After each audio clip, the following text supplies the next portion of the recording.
Hello guys, මේසර blog එකේ තියෙන්නේ මායි මගේ යාළු සෙට් එකයි සිරිපාද වන්දනා කරපු විදිය.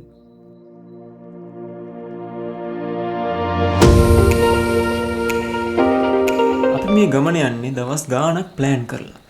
මොකද මේ ක්‍රියල් ගමනක් නේ. ගොඩ දෙනෙක් සහභාගී වුණා හින්දා ගොඩාක් හැප්පීම තමයි මේ ගමන ප්ලෑන් වුණේ. කොහොම හරි මගේ ගමන ආරම්භ වෙන්නේ පොල්ගහවෙල ස්ටේෂන් එකකින්.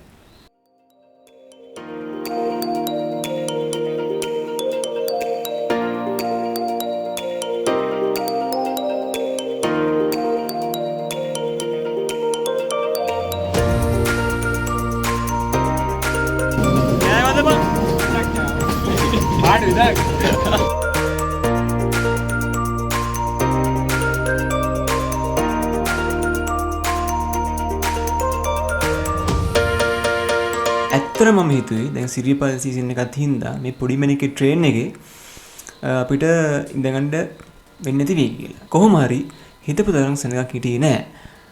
ඉතින් අපි බදුල්ල දුම්රිය මාර්ගයේ ලස්සන views ටික බලාගෙන හෙමින් හැටන් වලට ලං වුණා.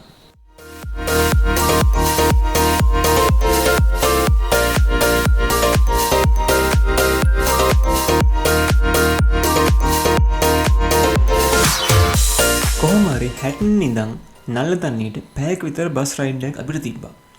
ඉතින් සාමාන්‍යයෙන් කියනවා සිරිපාදේ යද්දී කටවරද්ද ගන්න හොඳ නැහැ කියලා. ඉතින් අපි කටවරද්ද ගන්න නැතුව සිරිපාද වන්දනාව පටන් ගත්තේ හවස 3:00ට විතර.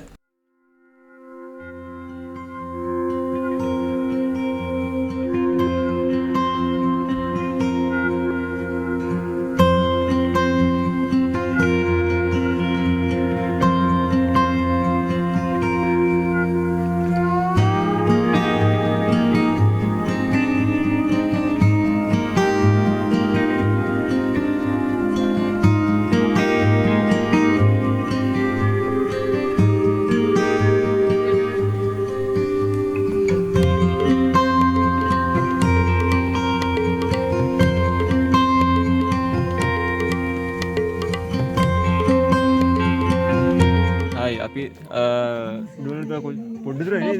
පොඩි දුරයි තියෙන්නේ. එක දෙයක් කියන්න ඕනේ සිරිපාද තියෙන ප්‍රයිසස් ගැන.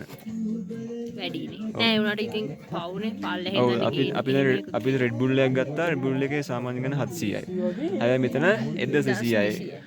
ඒක ඉතින් එක අතකින් සාධාරණ මොකද ඕක පල්ලේ ඉඳන් ගේන්න බෑ කට්ටිය උස්සගෙන. ඒකට ඉතින් ඒ ලේබ් එකට හරියනවද ඒ ගාන? හරියනවා කමන්නේ. හැබැයි අපිට ගේන්න තිබ්බා. ඔව් හැබැයි අපිට ඒක ගේන්න තිබ්බා අපිට මතක්. අපිට අමතක වුණා. උඩමළුවට ආවට පස්සේ එතන තිබ්බේ අමුතුම වයිබ් එකක්. පට්ට සීතලයි. හැබැයි එතන තිබ්බේ මාරම නිස්කලංක බවක්.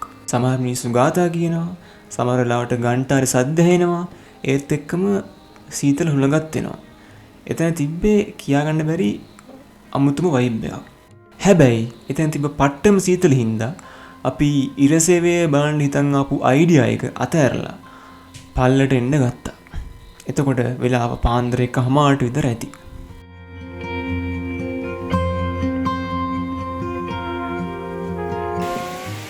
කට්ටිය බහිනවා කොල්ලෝසා කෙල්ල දෙගොල්ලම කෙලින් චුට්ටක් ඇදේට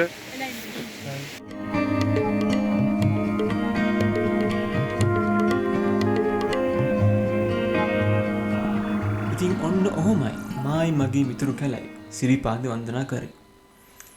ලයික් කරන්නයි සබ්ස්ක්‍රයිබ් කරන්න අමතක කරන්න එපා. ඉතින් තවත් මේ වගේ බ්ලොග් එකකින් ආය හම්බ වෙනකම් පරිස්සමින් ඉන්න. ජය වේවා. सिरिपाद हिमे देयन गिरते में शांत बुदे सूर्योदय मनहर कं